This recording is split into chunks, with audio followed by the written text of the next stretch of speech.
I think we're all hearing the same story to some extent, that there's a huge treatment burden on patients and now on retinal ophthalmologists to give injections. Our product, the first one that I'll talk about today, hopefully will reduce that burden significantly, down from every 6 weeks with 1 or 2 injections to twice a year, and potentially once a year. I'll talk about a formulation that we're working on now. In addition to that, we've already shown preclinically that it's superior to Eylea because of the targeting in both VEGF and PDGF pathways. Our technology is unique and novel in the sense that it can be injected, and the particles that we generate actually aggregate together and stay out of the visual axis. And we can tune this anywhere from a few months to up to a year, as I mentioned. And I'll show you data that shows that it's non-inflammatory. We've injected over 200 rabbits, and we've not seen any inflammation in any of those animals to date. We're also developing another platform technology that goes with this depot technology. That's glaucoma compounds that allow us to actually create novel prodrugs that have multiple functions once they become activated in vivo, 2 different active metabolites that could potentially help glaucoma and neuroprotection from one compound. In addition, we've been able to attract a very experienced team. Beyond my experience, I developed the original formulation for Lucentis at Genentech, so I know a lot about protein therapeutics and also depot formulations. But more importantly, Charles Simba, who's very successfully developed the clinical program for Lucentis, and Zedra joined the company very recently, and also Ward Peterson, who worked in the early days at Inspire. We have a couple other management announcements that we'll be making later this year to further strengthen our team. So why did we pick our lead compound, Sunitinib? And there's many different reasons listed on this slide. I think many of you are aware that Sunitinib is the oral drug Sutent. It's given now for cancer, in particular renal cell carcinoma, and there's no ocular toxicity. The levels that you can achieve from an oral administration of Sutent are actually higher than what we achieve giving intravitreal injections. So we already know that there's no safety issues. There's no reports in any databases of any safety issues with ocular toxicity of Sutent.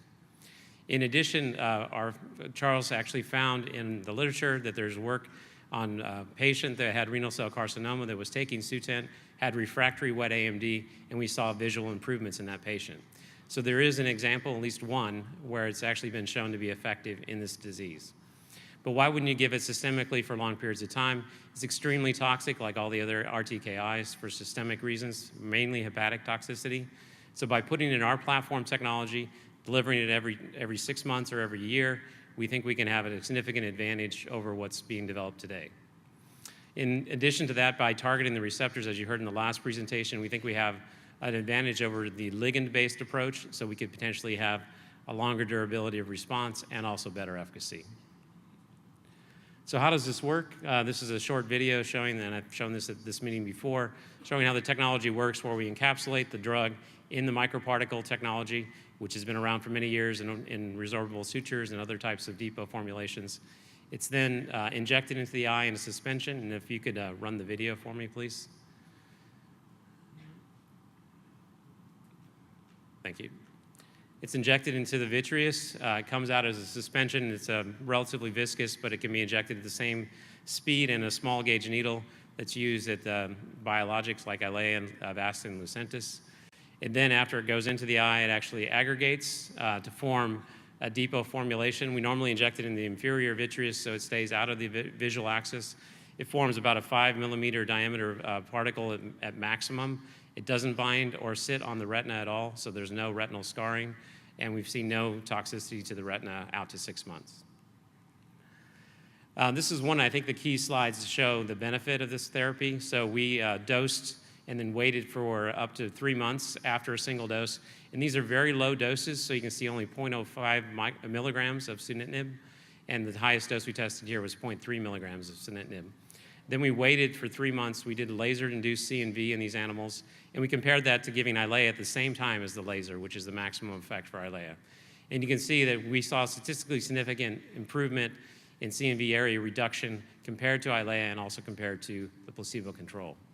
We'll be showing this actually in a detailed poster presentation on Sunday with a lot more information on the study design and the background of the study.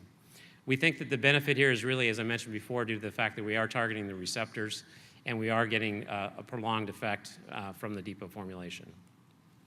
And this shows some of that depot effect. So The top curve in orange is the RPE choroid levels after a single injection of 50 microliters of the drug.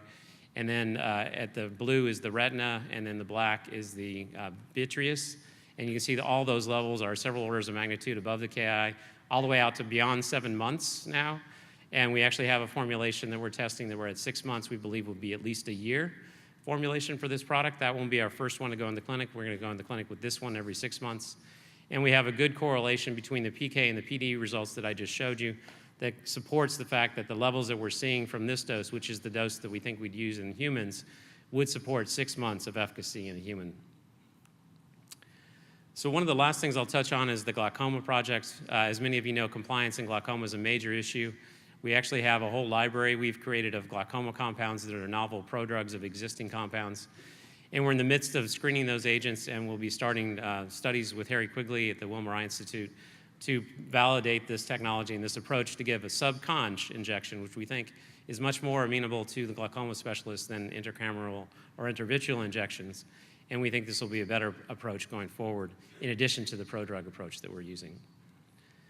So I'll finish up and say that I want to thank our investors, Deerfield, OrbiMed, Claris, and Hatteras, who are allowing us to create a huge amount of value over the next 2 years. This is on the lead program where we're talking about starting a phase 1/2 trial in patients on anti-VEGF therapy, switching them over to our product. We will start that trial in the middle of next year. We'll have a readout by the middle of the following year, which will show actually initial efficacy in that patient population. And then we have a large randomized controlled trial against Aflibercept in a non-inferiority design. And then in the glaucoma program, we have preclinical proof of concept by the middle of next year, and then we'll be initiating that program about 1 year later with a readout in 2019. Thank you very much for your attention, and I look forward to meeting you outside the session.